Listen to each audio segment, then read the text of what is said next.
All right, everybody, let's do this thing. So, what's going on? What is going on? What is going on? We're back, we're live, and very soon here, we are going to be getting into another episode of the podcast. And today we're going to be talking about building strength. And this one is going to be a really good one that I've been looking forward to for a little bit, because honestly, so many athletes out there don't really understand what it takes, what it means to build strength. They think that strength training is just how much weight can you possibly lift, or they think that strength training makes them slow, or they think that strength training is just, basically not good for them for some reason or another. So we're going to be digging into that. We're going to be breaking that down a little bit today. And before we get into the show, guys, a reminder, as always, the goal of this show is to help athletes reach the next level, help athletes see their true potential in sport, and in turn, help athletes achieve the dream career that they're looking for in their sport. Now, we're going to get rolling into the show now. We're going to go in 3, 2, 1. Welcome, everybody, to another episode of the Elite Development Podcast, the number one show for athletes looking to gain an edge on their opponents and build their dream careers in sport. I'm your host, Kenny Dusseault, and today we are going to be talking about building strength. Now, the reason I wanted to bring this one to you guys is because, honestly, the things that I see people talk about when it comes to strength training are just goofy.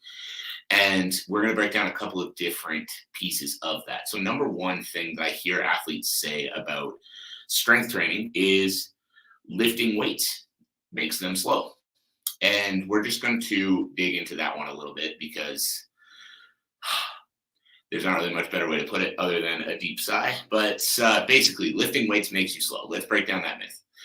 So the reason that a lot of people think this is they go about lifting weights the wrong way.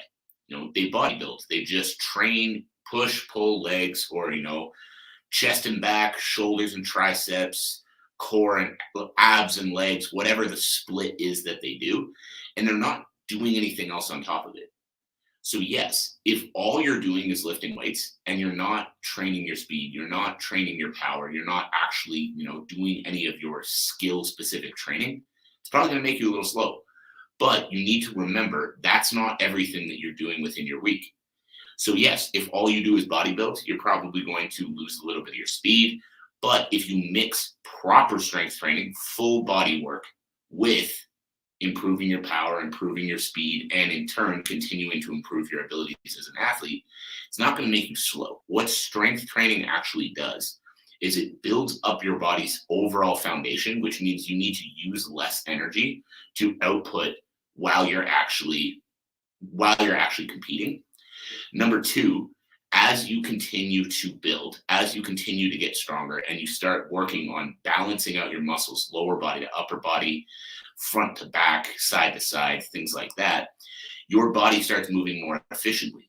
And as you start moving more efficiently, again, you need less power, you need less overall output to generate more power, which when it comes to, as an example, a fight, think about this. If every time you threw a punch, every time you threw a punch, you're using 5% less energy, 10% less energy, whatever it might be. Think about how many punches you throw over the course of a fight. And now think about if you could save that 1 to 5% on every single one that you threw. If you are able to do that, then you're going to be able to save all that energy for later rounds of the fight. So simply by strength training, you're not going to slow down. You're not going to lose your speed. You're not going to gas yourself out faster. You're actually going to improve your conditioning by being stronger. So the next piece that I wanted to address with that, when it comes to strength training, when it comes to lifting weights, is what strength actually means when it comes to being an athlete. One thing that I heard Sebastian Orb say, the Australian strength coach, if you don't know him, definitely look him up, is he said, you need to earn the right to add weight to the bar. And I absolutely love that mentality, because so many athletes want to just come into the gym and load up as much weight as possible, as quickly as possible, with little to no regard for how they're actually lifting it. And this is going to be another recipe to help make you slower and help not actually improve your abilities in the sport. Because you've got to ask yourself, why are you lifting? And the reason you're lifting should be to improve your performance in the sport. If you're not lifting in a way that's going to improve your performance in the sport, then you're not going to get the same benefit out of it. So if you're coming into the gym and you're focusing on improving your performance in the sport, you got to ask yourself, how is what I'm doing actually going to help me improve the way I perform in my sport? So the basic things you want to look at here are the movement patterns within your lifts and then the structure of your lifting sessions as a whole. So when I talk about the movement patterns within your lifts, think about what muscles you're engaging. Thinking about how you're moving the weight, not how much weight you're moving, right? Because if you're doing a squat, as an example, and you just bounce out of the bottom and just focus on how much weight can I stand up with, but your back's rounded, your heels are coming off the floor, you're barely getting up with the weight, but then you stood up, so you try to add more and try to add more and try to add more. What's going to start happening is you're going to start realizing that you're not translating that strength to the sport the way you want to. Because again, the focus needs to be the movement patterns. The focus needs to be how you move and how that comes back and actually translates into what you're doing when you compete. So as an example, when you're doing the squat, don't focus on how much weight can I get on the bar today. Focus on sitting back through your hips and feeling your hamstrings load while you sit into the squat. Now, the reason you want to focus on sitting back and feeling your hamstrings load is because those are going to be the primary movers behind most of the movements you make while you actually compete. If you're, as an example, an MMA fighter and you're moving around in the cage and you're stepping forward to throw a punch or shoot a takedown, the more power you have coming from your hips and your hamstrings, the easier those movements are going to be. The easier those movements are, the more power you're going to continually be able to generate for the duration of the fight. And in turn, the better you're going to be able to move longer throughout the fight. So when you sit into your squat, don't just think how much weight can I load onto the bar, how heavy can I go? Think about properly engaging your hips and hamstrings, and then focus on, as you stand up, driving your hips up through the bar. Now, the reason that's so important, again, is because we're building that coordination of flexing and extending through the knees and through the hips, which is going to be similar to that same coordination needed to shoot behind that powerful double leg or to snap behind that quick, powerful jab. Those movements in the sport come back to how you do your squat, come back to how you do your deadlift, come back to how you do everything in the weight room and how that translates out into the sport. Now, these are super important, again, to be thinking about at all times, because yeah, it's all well and good to come out and say, oh, I can deadlift 400 pounds, or I squatted this, or I whatever kind of lift you're doing. It's great to be able to brag about how much weight you can lift. But if you're not having the same coordination back into the sport, it doesn't matter. I always tell my athletes, like, yes, we'll celebrate personal bests when they happen. If you lift more than you've ever lifted before, I'm going to be happy about it. But that is never the goal of our programs. We're never stepping into the gym being like, okay, we need a record squat today, because they're not a power lifter. And if you're not a power lifter, you don't need a record squat. You need improved performance in the sport that you're competing in. So yes, our records going to come for sure. Are we going to be happy when those records come? For sure. But if that's what you're focusing on, put all my energy into just squatting more than I've squatted before, then you're missing the boat. You're missing the boat because you're not focused on how that heavy squat is going to translate back to the sport. So moving into the other piece. So I hope that part makes sense. And now moving into the other piece, what I really want to focus on with you guys too is exercise variation. Because this is another common problem I see with athletes when they're doing their own strength and conditioning, or when they don't, they're just kind of starting out with it. Another problem I see is very minimal exercise variation. So if you're doing a lot of heavy squats, heavy deadlifts, heavy military presses, yeah, in the beginning, that's going to be great to build up that foundation of strength, get your body, just overall stronger. But if you're never changing that up, then you're going to get very, very, very strong in very specific movement patterns. And if you get very, very strong in very specific patterns, but you're not rounding that strength out, this is where we're going to run into a whole host of other problems. Because if anybody watching has been in a fight before, or been an athlete literally of any kind before, pretty much other than a powerlifter, what you need to do in the sport is very unpredictable.